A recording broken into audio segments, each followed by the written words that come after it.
Bismillahirrahmanirrahim. Assalamualaikum warahmatullahi wabarakatuh.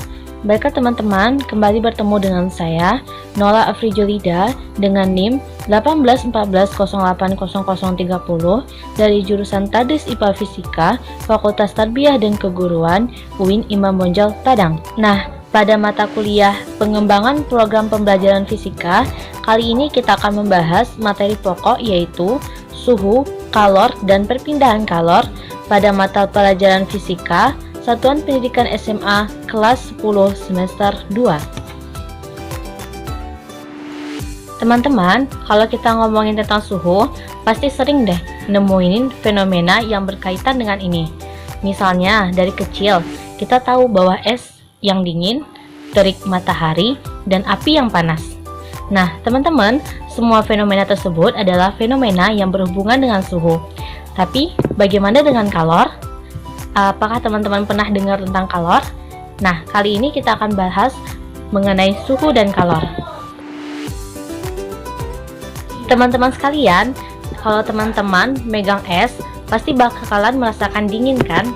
Atau ketika berada di dekat sumber api, teman-teman bakal ngerasa lebih panas kan dibandingkan dengan jarak yang lebih jauh? Nah, teman-teman, fenomena yang telah saya sebutkan tadi merupakan fenomena suhu karena ada perbedaan suhu antara tangan dengan es atau antara jarak dekat dengan jarak jauh. Teman-teman, dari penjelasan tadi, apakah teman-teman dapat mengambil kesimpulan apa itu pengertian dari suhu? Nah, suhu adalah suatu besaran untuk menyatakan ukuran derajat panas ataupun dinginnya suatu benda.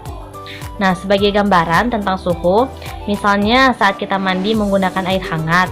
Untuk mendapatkan air hangat tersebut, kita harus mencampur air dingin dengan air panas. Ketika tangan kita menyentuh air yang dingin, maka kita mengatakan suhu air tersebut dingin.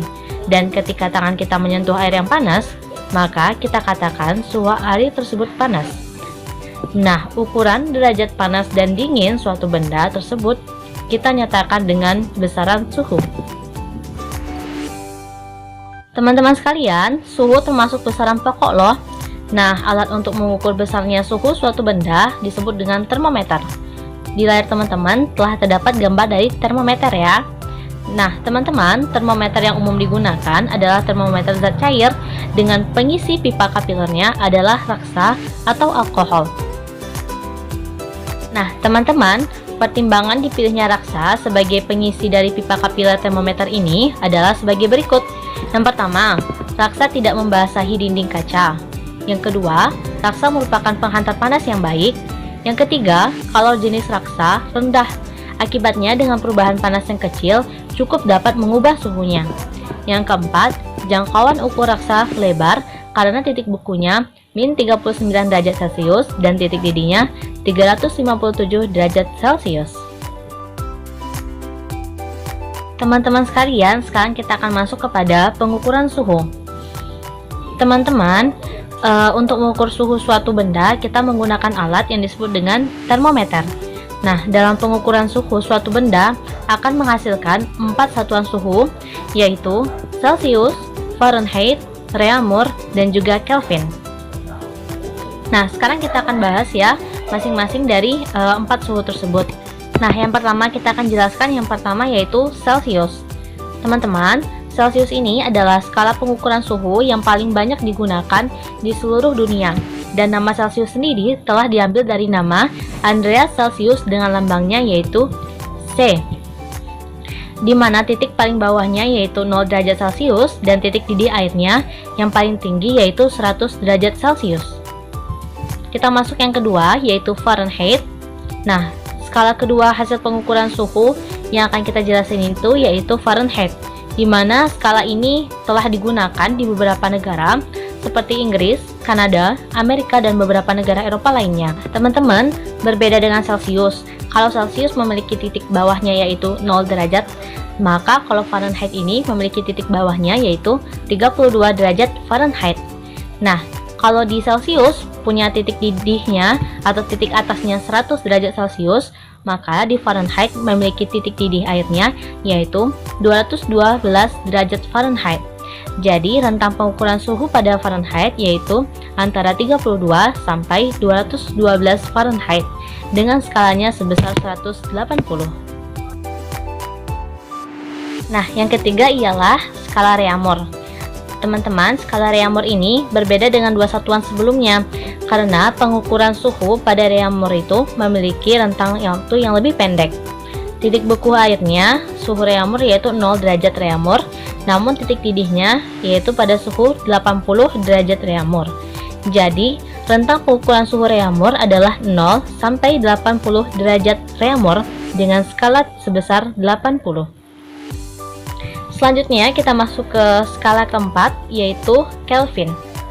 Kelvin ini merupakan satuan resmi dari hasil pengukuran suhu pada satuan internasional.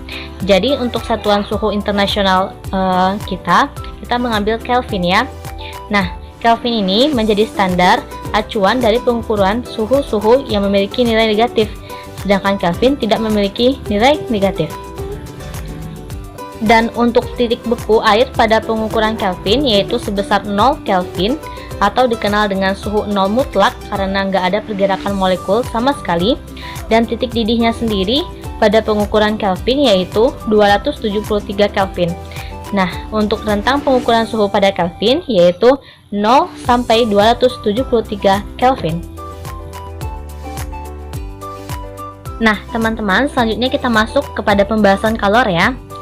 Nah, teman-teman pernah nggak sih merasa bingung? Kenapa sih saat sendok dimasukkan ke air panas, sendok ikut menjadi panas? Ataupun mengapa saat di dekat api unggun, badan kita menjadi hangat? Dan teman-teman harus tahu bahwa peristiwa itu terjadi karena benda panas memberikan kalor pada benda yang dingin. Nah, sekarang kita akan belajar juga berbagai macam-macam perpindahan kalor yang dimana terbagi atas konduksi, konveksi, dan juga radiasi. Nah, sebelumnya kita bahas terlebih dahulu ya apa itu kalor.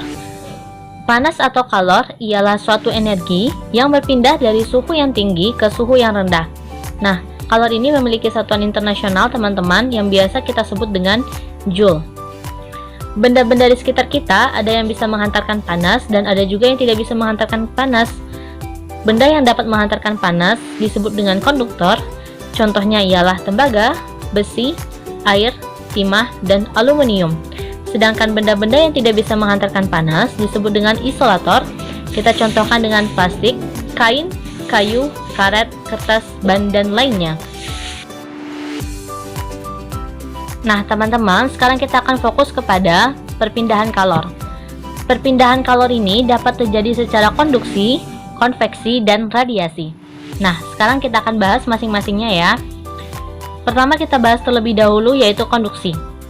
Pengertiannya, konduksi adalah perpindahan panas melalui zat padat yang tidak ikut mengalami perpindahan.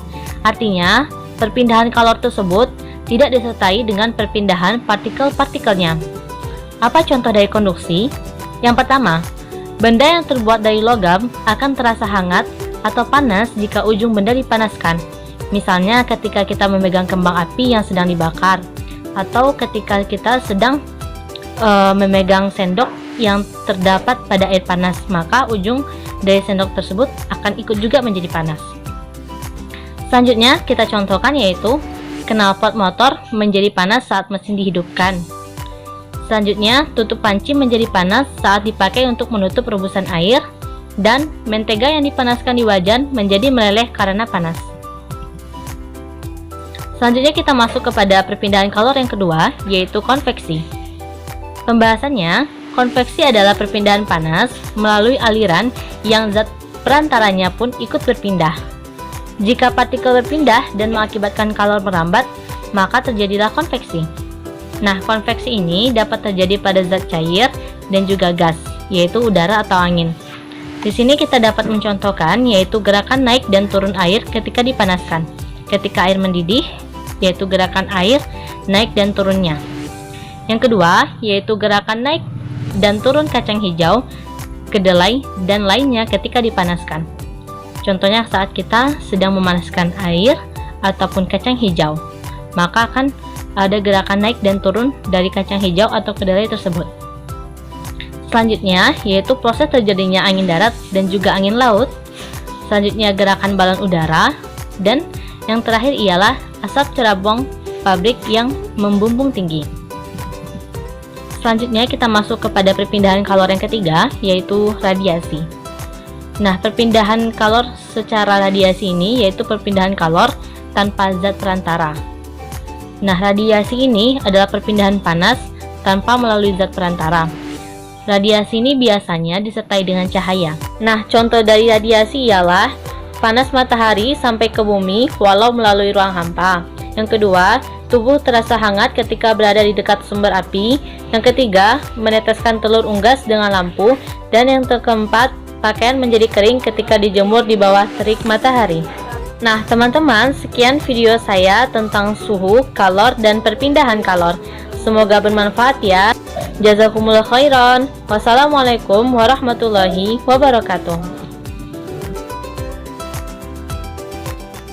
Baiklah, sekian video saya pada kali ini ya. Tolong dukung terus channel ini dengan cara like, comment, subscribe, dan tekan tombol loncengnya untuk selalu mendapatkan notifikasi dari video-video saya selanjutnya.